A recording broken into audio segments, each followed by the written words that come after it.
И повторно сме во студиото на Алфа телевизија. Продолжуваме понатаму со утринската програма Добро утро секое утро. Нашите први утрински гости ранобудни веќе ни пристигнаа овде во студиото и како што ви кажав на почеток, ќе зборуваме за кајакот како спорт. Кајакарењето како спорт е многу популарен во Македонија, особено на кањонот Матка, на Преспанското и на Охридското езеро. Нашите утрински гости се ветерани во овој спорт. Господинот Трајко Ангеловски веднаш до мене и Ивица Крстич. Добро утро и добре ни дојдовте во утринската програма на Алфа телевизија. Вие сте ранобудни, спортисти сте, немавте проблем за утринско будење, нели? Не беше никаков проблем бидејќи е викенд. Навикнати се вашите тренинзи сте рано наутро, претпоставувам? Па како кога? Како кога? Да, зависи од временските услови. Летно време или порано или касно попладне, кога нема многу сонце. Во зависност од температурата. Од температурата, да. Ќе зборуваме за сето ова во наредниве 20 на минути. За почеток сакам да ве прашам од каде кај вас љубовта кон овој спорт? Од кога се занимавате со кајак? Јас првите почетоци ги имав на моја 12 годишна возраст. Имав среќа што живеев многу блиску до клубот и до Вардар, така што пола мало тогашно идеа или на кајак или на фудбал. Мене повеќе ме привлече кајакот и така почнав на 12 години. Во првите 2 години тренизите ни се одбиваа само летно време, пролет до есен, додека нели убаво времето и ние како деца и не пуштале да идеме да спортуваме. Подоцна, како навлегувавме во спортот, веќе почнувавме преку цела година да тренираме. Професионално. Професионално. Ивица, вие сте колеги? Да. Вие сте другари по кајак, така рековте? Другари по кајак и... Другари од детство? Да, од детството. Јас исто така почнав малку постар, на 14 години да тренирам кајак. Во почетокот ми беше интересно, исто како што кажа Трајко, значи деца како деца, сите сакаат да спортуваат. Во тоа време јас тренирав фудбал, па ми беше интересно и кајакот да го тренирам и така малку поише ми беше поинтересен кајакот и почнав да тренирам кајак. Значи во почетокот нормално трениравме на езерцата во паркот, бидејќи нашиот клуб се наоѓа во градскиот парк, одма до реката Вардар. И сега, за да се научат првите чекори во чамесот, треба, значи, на некое помирно место, помирно место, затоа што на дива вода нема шанси да се возе одма како почне. На брза вода, кајак на брзи води. Вие двајцата ни доаѓате од клубот Илинден, така? Да, Илинден 90. Сакам да ве прашам сега колку време е потребно да се совладаат техниките на кајакот. Бидејќи не е лесно, значи и од која возраст е најдобро да се почне со тренинг? Најдобро е да се почне 12, 13, 14 години и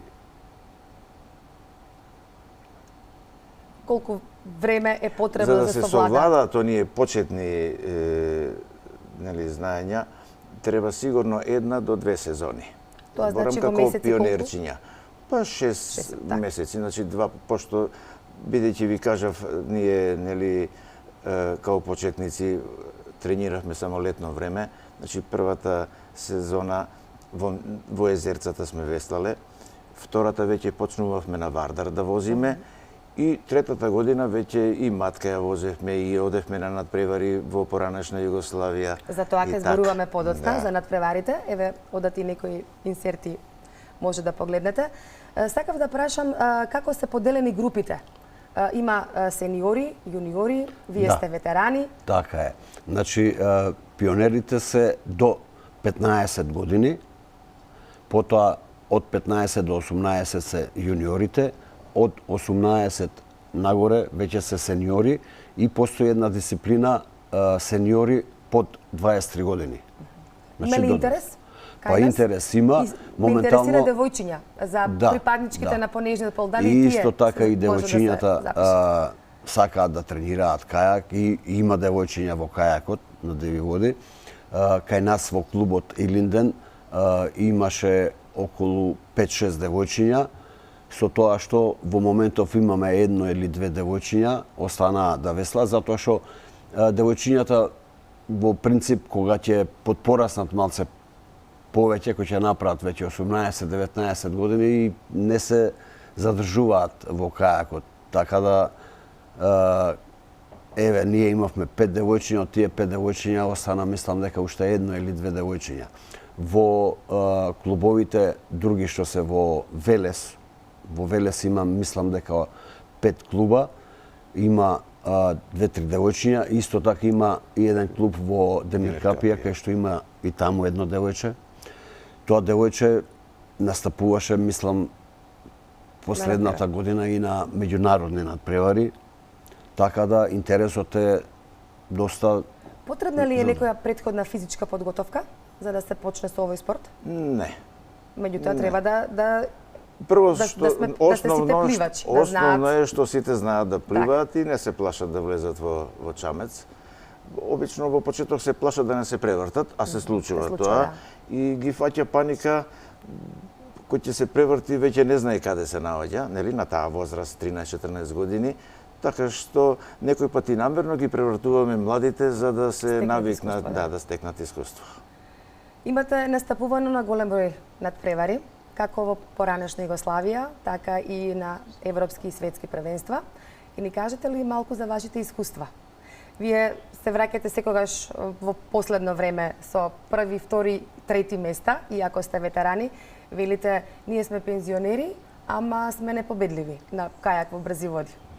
Ајде малку да ве навратам во минатото, да ни кажете за оние надпреварувања во рамките на поранешна Југославија и на сите оние надпревари кои што сте учествувале, како представници од Македонија. Да. Еве, значи Имаме во студиото донесовте и навистина голем број медали. Да, овие медали се од задниве, од последниве неколку години. Ке зборуваме и за тие подоцна, сега да ни кажете за првите резултати, конкретно јас, пошто Ивица е помлад од мене 2 години, он така малце после мене се почна да постигнува резултати. Првите резултати ги постигнав на 16 години, зборам во рамките на поранешна Југославија. Бев вице шампион на Југославија јуниорски, значи на 16 и на 17 години, 2 пати бев втор во Југославија. Кога напунив 19 години, веќе почнав за сениори да возам. Овде во Македонија бев, значи, сениорски првак во спуст. Првиот поголем успех во Југославија го постигнав 79 година, на моја 20 годишна возраст. Првото изборно за состав на југословенска репрезентација се одржа на реката Купа и таму бев втор, што беше големо изненадување затоа што словенците веќе беа светска класа и од таа година па се до 82-а ја бев член на државната репрезентација на поранешна Југославија. Да, за кајак. Значи од тоа време имам само да кажам, 79-та година се одржа државно првенство во спуст во Скопје и тогаш станав првпат државен првак сениорски на поранешна Југославија. Навистина честитки, импресивни резултати. Благодарам. Сакав да ве прашам, кога сме веќе кај кајакот, дали не ги кажавме дисциплините? Значи, постои кајак на брзи води и кајак на... Постои дисциплина спуст и дисциплина слалом. Так. Значи, слалом е она што луѓето го гледаат на матка, значи има врати низ кои мора да помине.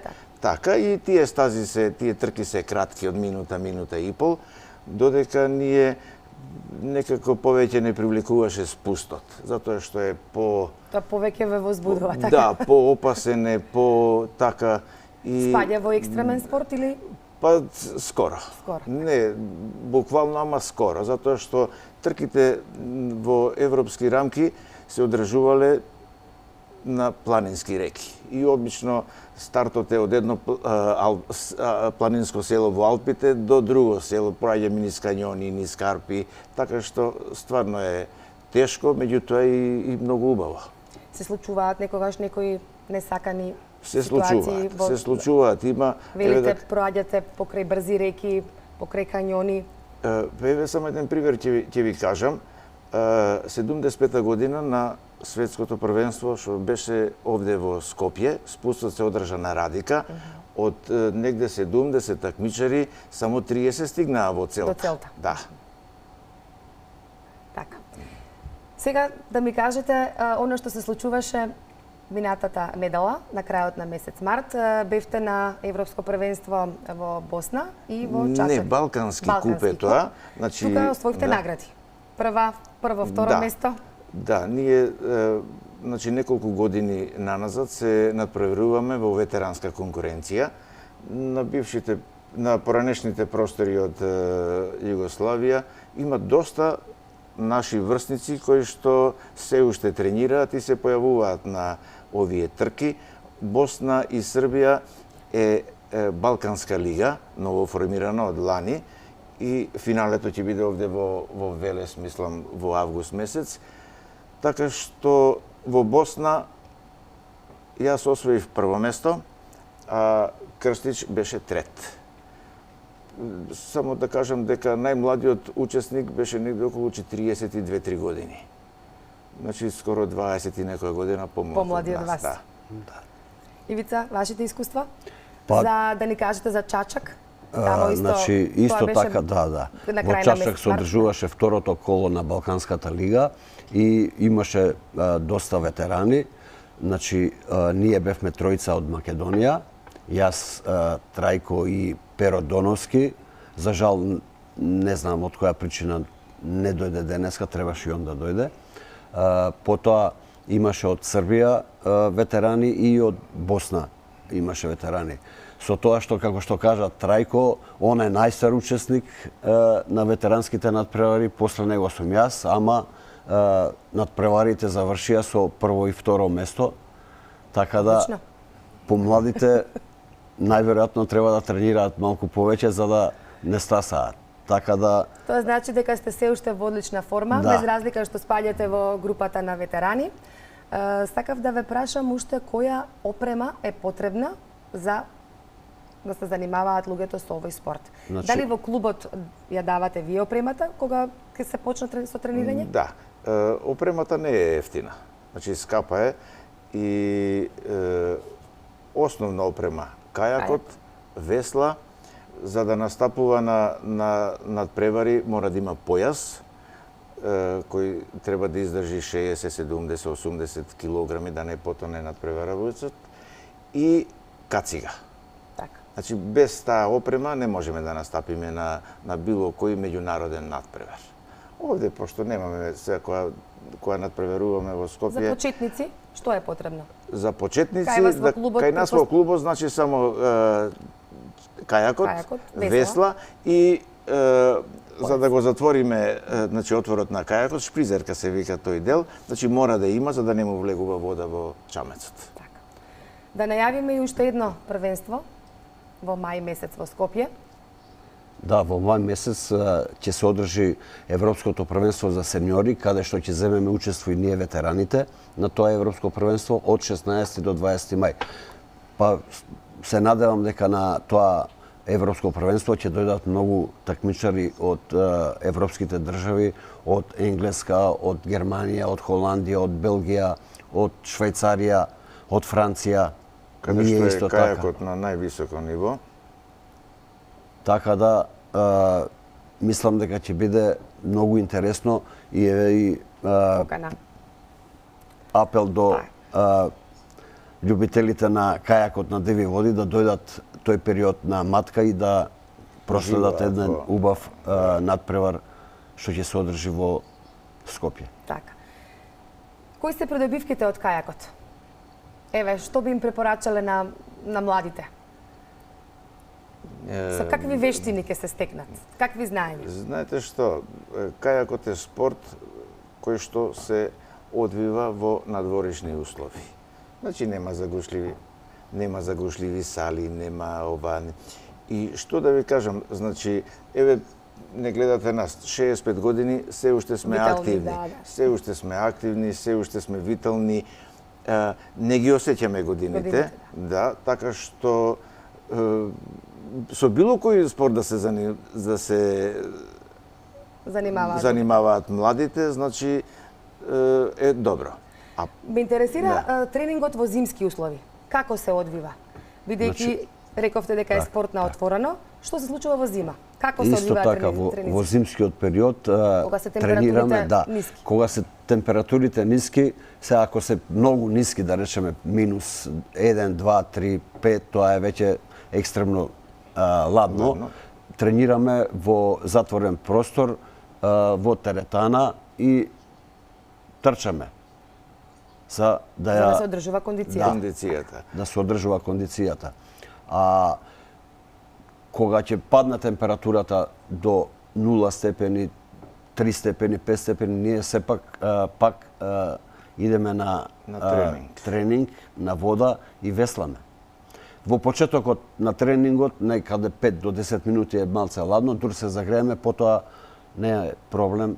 Значи, потоа веќе не го осеќаме студот. Не се осеќа. Така што ние имаме среќа што сме на југот овде од Балканот и скоро воопшто немаме толку екстремно ладни денови, така што ние редовно тренираме и лете и зиме. Приватно што сакате да гледате покрај кајакот, кои спортски надпревари ги следите, бидејќи Македонија е спортска нација, нели?